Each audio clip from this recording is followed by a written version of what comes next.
Hello guys, जो बच्चे यार AK2 के अंदर CUET के थ्रू एडमिशन चाह रहे थे उनका शेड्यूल आउट हो चुका है। बी फार्मा वाले बच्चे या फिर लेटरल एंट्री वाले स्टूडेंट या फिर जिनको बीटेक करना है बायोटेक एंड एग्रीकल्चर से, उनका शेड्यूल आ चुका है। स्टेप बाय स्टेप चलेंगे स्टूडेंट्स एंड आपको एक एक लाइन एक्सप्लेन कर रहे होंगे। लास्ट 6 ईयर से हम लोग काउंसलिंग में आपकी हेल्प कर रहे हैं, तो बहुत डिटेल मैनर में इस वीडियो को बनाया है। रिक्वेस्ट है आप लोगों से कि आप इसको अलग लोगों से भी शेयर करें जिससे आप इंटीरियर को समझ पाओ।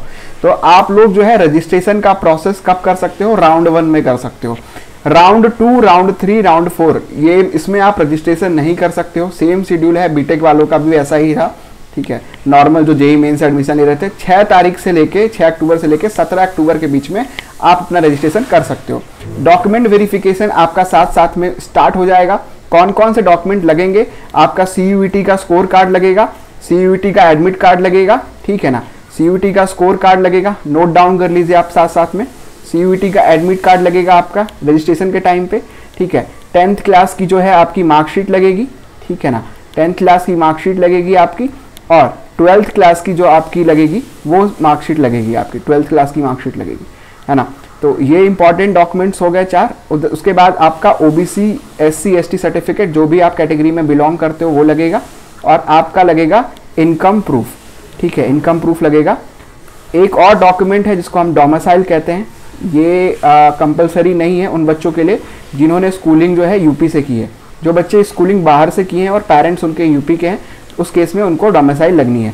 तो ये कुछ 5, 1, 2, 3, 4, 5, 6, 7 ये इतने डॉक्यूमेंट्स हैं जो कि इंपॉर्टेंट डॉक्यूमेंट्स हैं, जो कि आपको रेडी रख लेने हैं अपने टाइम पे, ठीक है। आई होप कि आपने नोट्स का कर लिया होगा। अब बढ़ते हैं और फिर शेड्यूल एक्सप्लेन करते हैं आपको, लाइन बाय लाइन सारी चीज़ों के ऊपर बात करते हैं, ठीक है। तो सबसे इंपॉर्टेंट यार डॉक्यूमेंट वेरिफिकेशन आपका 7 तारीख से लेके 18 तारीख के बीच में होगा, ठीक है। आपके डॉक्यूमेंट में अगर कोई क्वेरी आती है, कुछ डॉक्यूमेंट गलत हो जाता है ना, तो आप लोग 19 तारीख, आपको 7 तारीख से लेके 19 तारीख तक टाइम दिया जाएगा। आपके डॉक्यूमेंट को रीअपलोड करने का ऑप्शन वहाँ पे दे देंगे, ठीक है। सीट अलॉटमेंट जो आपका पहला आप फिर उसके बाद क्या करेंगे? चॉइस फिलिंग करेंगे, चॉइस फिलिंग और लॉकिंग करेंगे। तो जो भी कॉलेज आपको चाहिए होंगे उसको चॉइसेस को आपको भरने होंगे। हमें यार आप बहुत सारी वीडियोस आपको फ्लैश हो रही होगी, हमने काफ़ी सारे वीडियोस बी फार्मा वाले बच्चों के लिए बनाया हुआ है, जिसमें आप बी फार्मा के सारे गवर्नमेंट कॉलेज का कट ऑफ देख सकते हो। लेटरल एंट्री वाले बच्चों के लिए बनाया हुआ आप देख भी सकते हो, तो वहाँ से आपको आइडिया हो जाएगा। डिस्क्रिप्शन में लिंक भी दे दूंगा, उसी हिसाब से आपको अपनी चॉइस फिलिंग करनी होगी। और जिसको भी चॉइस फिलिंग का आइडिया नहीं लग रहा है तो आप हमारे पास इनरोल कर सकते हो। स्पेशल हम लोग चॉइस फिलिंग के लिए आप लोगों के लिए हेल्प कर रहे हैं, ठीक है। इसका जो प्रीमियम का अमाउंट है वो 799 रुपीज़ है, जिसमें हम आपको कंप्लीट चॉइस फिलिंग ऑर्डर बना के देंगे आपके रैंक के अनुसार, और काउंसलर कॉल सपोर्ट भी रहेगा इसमें, ठीक है ना। तो ये इसके लिए डिस्क्रिप्शन लिंक में दिया हुआ है, वहाँ से जाके आप इसको चूज़ कर सकते हो। फिर बढ़ते हैं उसके ऊपर। सीट अलॉटमेंट जो आपका आने वाला है वो 21 तारीख को आएगा, है ना। 21 अक्टूबर को आपका सीट अलॉटमेंट आएगा। तो जैसे ही सीट अलॉटमेंट आएगा आपको ना कन्फर्मेशन फीस देना पड़ेगा। तो ये फीस आपका रहेगा, ये 20,000 हो सकता है अगर आप जनरल OBC कैटेगरी से बिलोंग करते हैं, नहीं तो 12,000 रुपये आप पे करोगे अगर आप SC ST कैटेगरी से बिलोंग करते हैं। तो तब ये फीस देना कंपलसरी है। अगर आपको कॉलेज अलॉटमेंट हुआ है तभी आप अपग्रेडेशन के लिए जा सकते हो। अपग्रेडेशन बोले तो आपको जो भी कॉलेज आपने भरे होंगे उसमें से अगर नीचे नंबर का कॉलेज अलॉट हुआ है और आप चाहते हो कि ऊपर वाला कॉलेज मुझे मिले, तब ये 20,000 रुपये आपको पे करना जरूरी है, और ये एक ही बार पे करना होता है, ठीक है। हर राउंड में पे नहीं करना होता। और अगर आप काउंसलिंग छोड़ना चाहते हैं तो ये पैसा कुछ डिडक्ट होकर आपको वापस मिल जाता है, जो यहाँ पे दिखा हुआ है, ठीक है। विड्रॉल लेंगे तो 5,000 रुपये डिडक्ट होगा, बाकी पैसा आपको 15,000 रुपये वापस मिल जाएगा, ठीक है। और ये जो पैसा होता है 20,000 और ये 12,000, ये आपके कॉलेज फीस में जाके ऐड हो जाता है, तो उसके लिए परेशान नहीं होना है, ठीक है। ये अच्छे से आपको समझ लेना है, ठीक है। फिर आपको इसके बाद जो है कि चॉइस आपका सेकंड राउंड में भी आप लोग चॉइस फिलिंग को चेंज कर सकते हो, ठीक है। अगर फर्स्ट राउंड में कोई गलती कर ली है तो सेकंड राउंड में चॉइस फिलिंग चेंज कर सकते हैं। वो बच्चे जिनको फर्स्ट राउंड में कोई अलॉटमेंट नहीं आया है, दोबारा से चॉइस फिलिंग चेंज करके सेकंड राउंड में 31 तारीख तक अपना अलॉटमेंट ले सकते हो। फिर आपके पास फ्रीज और फ्लोट का ऑप्शन आ जाएगा। ऑनलाइन विलिंगनेस में फ्रीज या फ्लोट कर सकते हो। यहाँ पे 11 तारीख से लेके 1 तारीख से लेके 2 तारीख के बीच में यहाँ पे फ्रीज और फ्लोट का ऑप्शन दिया हुआ है, ये नवंबर में है ना।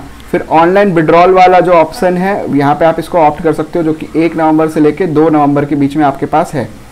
अब एक बार और है, यहाँ पे आपको लास्ट चॉइस फिलिंग का ऑप्शन यहाँ पे मिल रहा है, ये आप ध्यान से देख लो। थर्ड राउंड से पहले आप लोग एक बार चॉइस फिलिंग को अपने चेंज कर सकते हो, ठीक है। तो last option to change the choice filling field also treated for the further round including internal sliding for lateral entry. तो जो बच्चे यार इंटरनल स्लाइडिंग में पार्टिसिपेट करना चाहते हैं, ठीक है, तो उनके पास एक लास्ट मौका है अपने चॉइस फिलिंग को चेंज करने के बाद। तीसरे राउंड के बाद आप लोग चॉइस फिलिंग चेंज नहीं कर सकते हैं, ठीक है। तो 3 तारीख से लेकर 4 तारीख का आपको ऑप्शन दिया हुआ है यहाँ पे। अब यहाँ पे तीसरे राउंड का जो रिजल्ट आएगा उसमें ये कहा है कि आप जो भी चॉइस फिलिंग किए होंगे उसमें सबसे ऊपर जो भरा होगा, अब वही कॉलेज अगर आपको अलॉट हो चुका है तो वो ऑटो फ्रीज हो जाएगा, मतलब उसमें आपको एडमिशन हर हाल में लेना पड़ेगा। काउंसलिंग थोड़ा सा कॉम्प्लिकेटेड होता है, कई बार समझ में नहीं आता है, कोई दिक्कत नहीं है, आप इसके लिए एक्सपर्ट काउंसलर की हेल्प ले सकते हो। लिंक डिस्क्रिप्शन में दिया हुआ है। ओनली 799 में हम कंप्लीट काउंसलिंग सपोर्ट आपको प्रोवाइड कर रहे हैं, क्योंकि बहुत सारी टर्मिनोलॉजीज होती हैं जो आपसे मिस हो सकती हैं, ठीक है। और यहाँ पे जो बच्चा यार आखिरी बार विड्रॉल ले सकता है वो 3rd राउंड काउंसलिंग के बाद ले सकता है, जिसमें उसका आधा पैसा डिडक्ट हो जाएगा।